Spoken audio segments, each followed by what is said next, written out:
Da mesma coisa? Ah, tá. Entendi. Então vamos passar adiante e falar agora de futebol, porque ontem, gente, teve uma reunião para discutir o futuro do nosso futebol com árbitro, treinadores e atletas que se encontraram para debater sobre o que rola dentro e também fora de campo.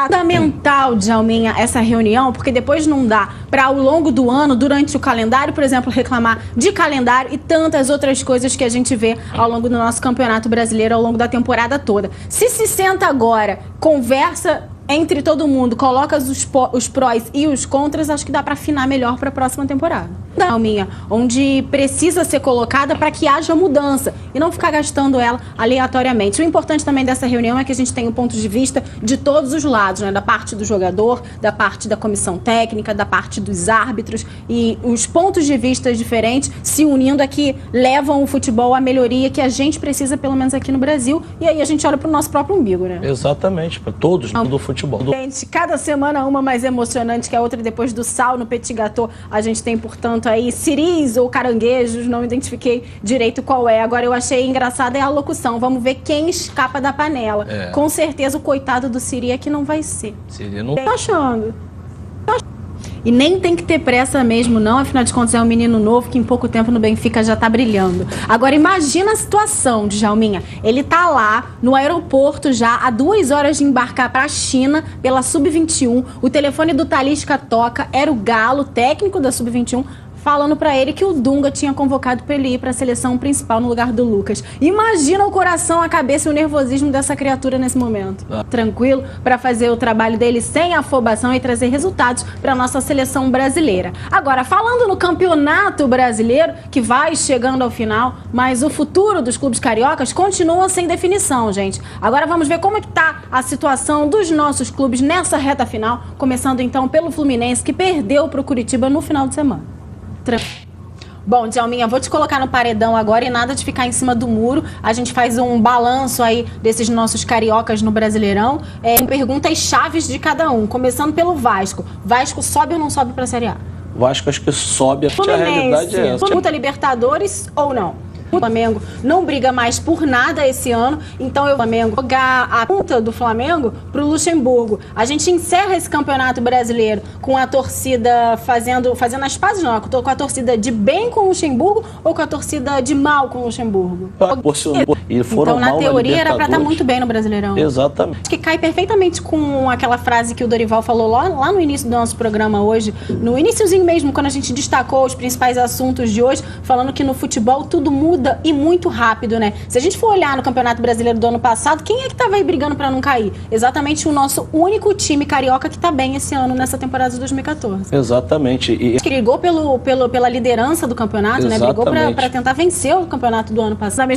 Bem da verdade é que no futebol ele caiu. Essa mudança tão brusca de uma temporada pra outra, aí eu fico um pouco com medo, ainda mais, já que você falou que os nossos times cariocas não foram bem no Brasileirão esse ano, e aí se a gente for pensar para o ano que vem, eu tenho medo do nosso único time carioca que foi bem no Brasileirão, que é o Fluminense. Porque a gente não sabe quanto de dinheiro a patrocinadora vai investir, se é que a patrocinadora vai continuar com o Fluminense. E aí eu me pergunto, o que adianta lutar da maneira que o Fluminense luta esse ano para permanecer no G4, para disputar a Libertadores no ano que vem, e aí não vai ter dinheiro, não vai ter elenco, não se sabe o que vai acontecer, não sabe nem se vai ter patrocinador. Não conseguiu esse título, então com certeza o patrocinador vai querer que o Fluminense conquiste esse título, mas tudo chegando a estrutura toda que tem vai resultar eles fazem lá no futebol um planejamento. Exatamente isso, porque nada acontece por acaso. O bom resultado vem de um bom planejamento, vem de uma boa estrutura. Agora a gente está falando aqui da briga para o Fluminense permanecer, tentar voltar ao G4, já que saiu nessa rodada, para tentar disputar a Libertadores no ano que vem. Agora tem um time que eu acho que tem chances já quase nulas, Djalminha, dessa vaga aí no G4, que é o Santos. Ele quer terminar o Campeonato Brasileiro com dignidade, pelo menos em relação à Libertadores. Pra mim, opinião minha, acho que não dá mais não, hein? Também acho. Pois é, Djalminha, eu acho que dignidade realmente é a palavra do Santos nesse momento, mas Libertadores definitivamente não tá no vocabulário mais. Não, eu acho que é quase impossível. Tá 100% certo o Dorival, ele chegou no Palmeiras, mudou a cara do time, conseguiu tirar da zona de rebaixamento, mas definitivamente não dá pra pensar em relaxamento até acabar esse Brasileirão. Esse discurso de Djalminha do Kleber, de que poderia ter feito melhor no jogo contra o ABC, mas que o importante era voltar a vencer, convence depois de garantir vaga na elite do futebol. A Ponte Preta agora pensa no título da Série B. Que fofo. Agora, enquanto tem gente comemorando a sua ida para a Série A, tem gente de Djalminha com dor de cabeça, cheio de tensão, aqueles nódulos assim, ó, no pescoço, no ombro, morrendo de medo de ir para a Série B. Falando em apoio da torcida, por exemplo, a gente está falando aqui do Botafogo, a gente viu nitidamente o apoio que o Galo deu, que a torcida do Galo deu para o seu time nessa reta final, na semifinal da Copa do Brasil. Tanto é que conseguiu chegar nessa final e vive essa expectativa da decisão da Copa do Brasil com o apoio da torcida, que é o que o Botafogo precisava nesse momento.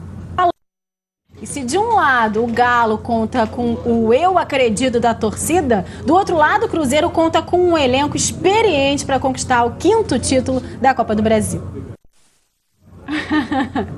Aí fica difícil negar um pedido desse, né? Agora, Djalminha, fica muito mais difícil pra gente aqui dar um palpite desse jogo. Vai ser um super jogo no dia de amanhã e as duas competições muito iguais nesse momento, né? Muito difícil a gente falar quem que tá merecendo mais. Nesse jogo de ida, talvez vantagem do Atlético Mineiro por ser no Horto. Principalmente que é uma final com 2 equipes da mesma cidade, né? Então é difícil apontar um favorito, é um clássico. Mas eu nessa... Aquele gostinho de nunca ter conquistado a Copa do Brasil seria o primeiro título. O Cruzeiro já ganhou 4 títulos, tudo bem que é sempre bom ganhar um a mais, ficando então ele com um 5º. Esse final de semana vão ter brigas muito boas no final de semana pra gente assistir. Agora, Djalminha, falando sério do Internacional, todo início de temporada a gente vê o Inter ainda acredita nas conquistas do brasileiro e também da Sul-Americana. Manda avisar o Flamengo. O Luiz Fabiano, olha, não vai sair do tricolor não. O papo foi dado, hein, Djalminha? Será? Olha, gostei do dirigente de São Paulo, Djalminha, ele foi firme. Agora, vale a gente pegar a agenda, anotar tudo que ele falou, que pode espinafrar ele depois, se ele estiver falando mentira aqui. Então, acho que vale você anotar, você aí de casa, anota tudo que ele falou. Quando chegar ano que vem, a gente confere, a gente bate lá, tira a prova real, a prova dos 9, para saber se é verdade. Agora, em relação ao Luiz Fabiano... Michou, Djalminha. O Luiz Fabiano tem contrato até o dezembro de 2015. O Felipe Ximenes foi até São Paulo, conversou diretamente com ele. Não conversou com o São Paulo, conversou com o jogador, mas parece que nada certo. Na verdade... Deu uma declaração ontem falando que o São Paulo fez a vida dele, portanto a vida dele é o São Paulo. Isso aí mostra muita gratidão, então eu acho que ele permanece mesmo por lá. Agora, o Flamengo não só não conseguiu o Luiz Fabiano, gente, como ainda pode perder o Luxemburgo pro próprio futebol paulista no ano que vem. Não é o São Paulo, mas é o Corinthians, que vive a expectativa de uma vaga na Libertadores.